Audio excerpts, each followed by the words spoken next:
Je désire faire partie d'une génération qui porte en étendard le bien commun. Je souhaite aussi m'engager dans la politique et la presse au service des autres. C'est pourquoi la formation est un élément essentiel. Il est temps que se lèvent ceux dont parle le pape François, ceux qui véritablement se préoccupent de générer des processus qui construisent un peuple.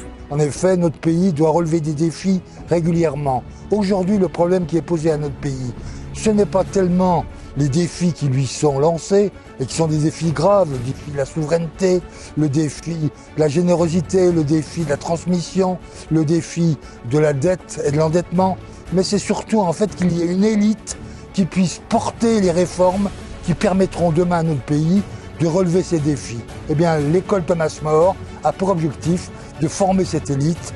Faut-il vouloir transformer le monde? Plus que jamais, nous en sommes persuadés. Plus que jamais, contre les marchands de défaites, de désastres, nous pensons que la France peut encore continuer et que pour ça, elle a besoin des cadres formés. C'est pour ça que nous lançons aujourd'hui cette école Thomas More.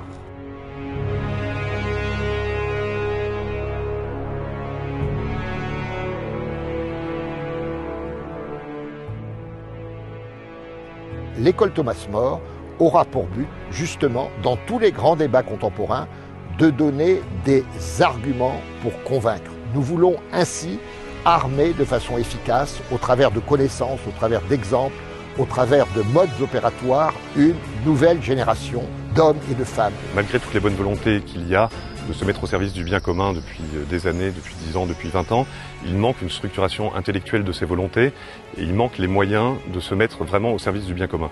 Donc cette école entend répondre à ça sur plusieurs plans, c'est-à-dire prodiguer une formation intellectuelle de base, anthropologique, de savoir d'où on vient, où on va, comment on se met au service, par la vertu si on peut dire, au service du bien commun, et en plus donner les moyens pratiques de s'engager à travers des témoignages de grandes personnes qui sont déjà investies dans le bien commun, et ensuite essayer de créer un réseau d'amitié entre toutes les personnes qui viendront suivre cette formation. L'école Thomas More n'est pas une école comme les autres. Elle ne se contente pas de former et d'accompagner ceux qui veulent se mettre au service. L'engagement, qu'il soit politique ou civique, ne peut pas se vivre seul.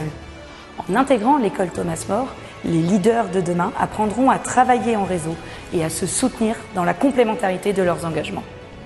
À l'Institut Thomas More, nous avons la chance de réunir des philosophes, des politistes, des économistes, des experts en relations internationales, des géopoliticiens, des experts en démographie, sur l'éducation, sur l'immigration. Toutes ces compétences seront mises au service de l'école. L'école Thomas More sera le lieu de rencontre entre l'expertise du think tank et l'expérience de ceux qui veulent agir ou se mettre au service du bien commun.